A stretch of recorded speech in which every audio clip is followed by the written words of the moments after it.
Well, the season gets underway for Morgan State this Saturday at South Alabama. Joining us now to tell us more about his team, he is the head coach of the Bears. Coach Damon Wilson is with us now here on GCR. Coach, it's Glenn. It's great to chat with you, man. Thank you so much for taking the time for us. Yes, sir. Not a problem at all. Thanks for having me. Coach, before we get into your team, I got to start with Elijah Williams. And what a week this has to be for you, for everyone who cares about Morgan State football.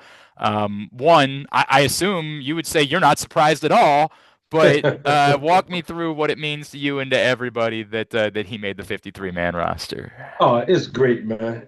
For a kid we see the work that he put in. Elijah was a linebacker when we got here. We moved him to defensive line, and he came in my office when we had that meeting, and he looked at me like I was crazy. But I think from a system standpoint, he fit what we were trying to get done defensively, and I think it was a better fit.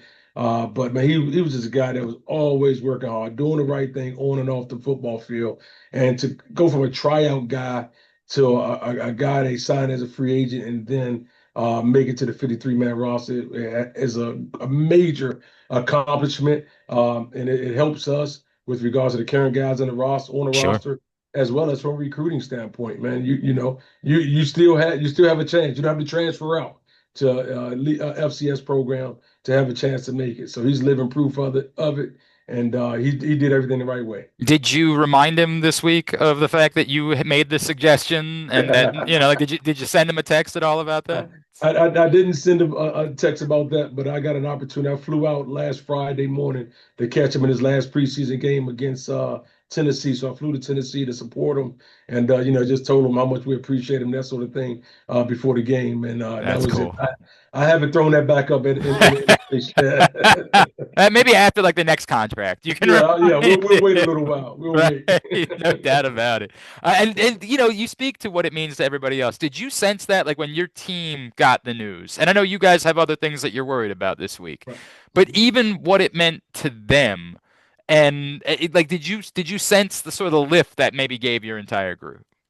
I mean, I did. I did. I think definitely the guys that, have that desire to make it to the next level. It just confirms some of the things that we talk about on a daily basis. And they saw it. The guys that are returning to the program, they saw Elijah be the first on the field. They saw Elijah be the last on the Wow. field. I mean, he really displayed a professional demeanor, a professional work ethic while he was here. So they understand. It's living proof.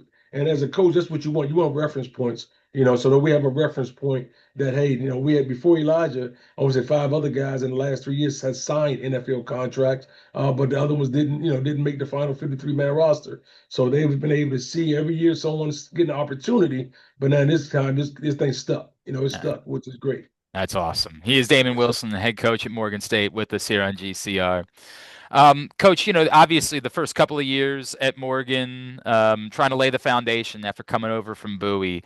Last year, and I'm sure you would say 500 isn't the goal, right? Like, and it's not necessarily an accomplishment, but the progress that you all made, was that as significant record wise? Were there other elements of that were significant that maybe you start to feel like this program is turning the corner to where you want it?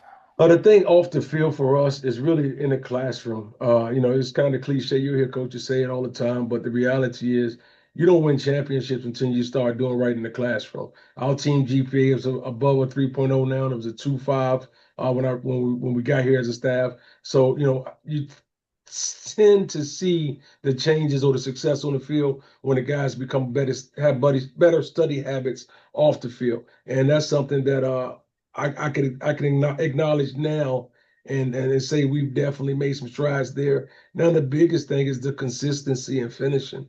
We haven't made it yet. We have a long way to go, and we have to continue to try to get better each day, so we can accomplish our ultimate goal.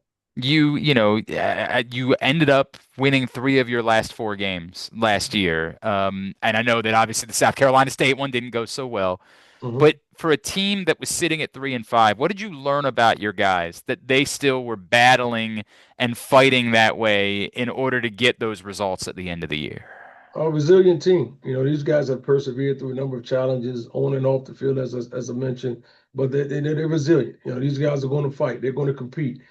This is not an easy schedule or easy conference to play in. You know, you play 7 non-conference games before you play your first conference game. You know, injuries are a factor. Injuries have a place, if you will, in athletics. So you have to navigate through those hurdles as well. But for the most part, I think the guys are really resilient.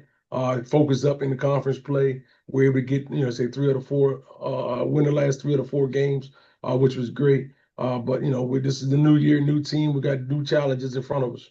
Let me talk about a couple of the guys on that team. One is Jason Collins. We did a story about Jason for Pressbox recently, and he came right out and said he wants to break single season records at Morgan State, rushing records.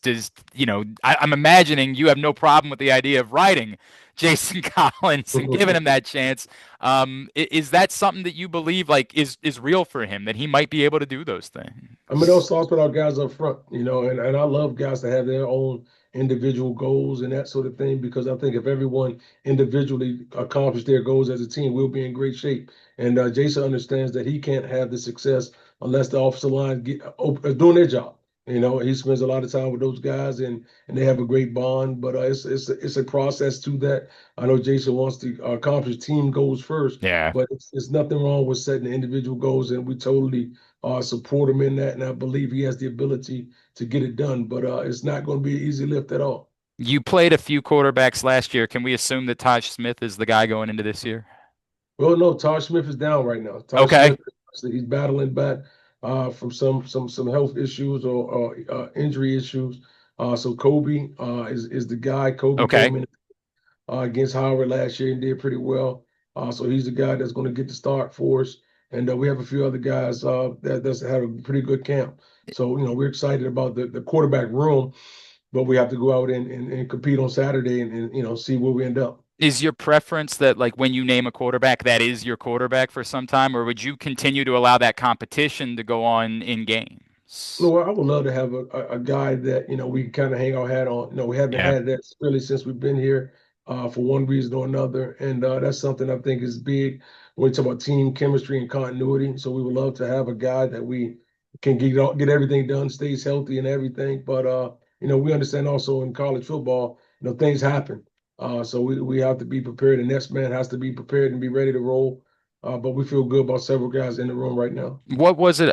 You mentioned obviously what he did last year in the Howard game.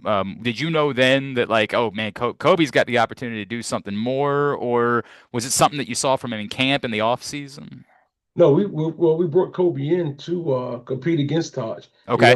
recruiting. And Kobe actually had a injury late in the year, and from the junior college he transferred in from, and that injury did not allow him to necessarily compete in that camp. So he was already kind of behind the 8 ball a little bit. We decided to move forward with him in the recruiting process, and unfortunately he wasn't cleared until really the Howard game to go full throttle, and he got the opportunity and he took advantage of it. On the other side of the ball, I imagine it doesn't hurt to have the confidence in an Eric Hunter to go into the season with. No, not without a doubt, man. He's a blessing to have back in the program. He's a guy, in my opinion, that's a pro as well. He's gonna have his opportunities to continue to play after college here, and he's already graduated, he's done the things that he needed to do academically. Now he's just really focusing on finishing his college career on a high note and seeing where it may take him afterwards. I imagine that someone like that maybe had some opportunities, or folks maybe reached out to him. If I was just guessing, Oh no, given. indeed, indeed. And the one thing about Eric, man, we have open lines of communications. Him and Elijah both, and some other players as well. I mean, coaches reach out, and I allow those guys to come. Let's have open conversations, and we try to keep the main thing the main thing. We're not necessarily trying to look at the short term goal. Look at the big goal. And like I say, prime example with Elijah. Elijah had the opportunity Yeah. to look at some other things as well, but the type of opportunities that he was going to have at the other places may not have landed on where he is now. So I think that short money is no longer important when it's a little different now when you made that 53-man roster. Thinking Thank big you. picture, right? Indeed. Like there could be a lot more there. Coach, who else? Who else do you feel like is ready to step up and take a step forward for you this season? We would like to see JoJo Kennerly, wide receiver. He's been in the program for several years. Tyler Wilkins is another guy that's been in the program for several years that we would like to see really step up. We have some young receivers, but those guys are kind of the mainstays, if you will. And defensively, Arturo Maddox, he's a guy that's it gets overlooked at times because Eric Hunter is the big name on the defensive side of the ball, but Arturo has had a great career thus far since he's been here. Jaden Carter as another guy defensively, and then we have some new guys up front on the D line that we're gonna do it by committee. You know, you got several guys to try to replace Elijah, but we have several guys that I think have the ability to do that. I was jumping out. Obviously, the season, as I mentioned, starts on Saturday at South Alabama, and then the first home game, the big one against Towson the following week. But something really cool that you guys are doing this season. What does it mean to be a part of the Circle City Classic out in Indianapolis? How did that come about? And what have you talked? I know you don't want to worry about that game yet, but like, what have you told to your guys about that opportunity and what it means for the program? Yeah, we haven't jumped into it too much, but I did, we did cover the whole schedule, and I told him it's an honor, to go to Indy to represent the MEAC conference and represent Morgan State University against a Mouse College football team who won the championship last year in their conference. And it's going to be a tough game for us once we get to that point, but just the experience and exposure for our guys is great to play in the Colts home stadium. So that's a big deal. That's what the combine is held. A lot of those guys that want to play on Sundays, they want to be in that environment. And when you come to Morgan State, we want to promote and we want to push that those guys will play, our guys will play in those types of environments and play very good competition. Because once again, it helps in recruiting, but it also helps from a university standpoint, getting Morgan State name out there in Indy. No doubt about it. That's awesome. That's a really cool thing. Yes, sir. Coach Damon Wilson, as we mentioned, Saturday night at South Alabama. It's about being 1-0 when we get the next week. Coach, best of luck this season. Appreciate you taking the time for us, and we'll make sure we're checking in with you as it goes along. All right. You got it, brother. I appreciate you. Thank you.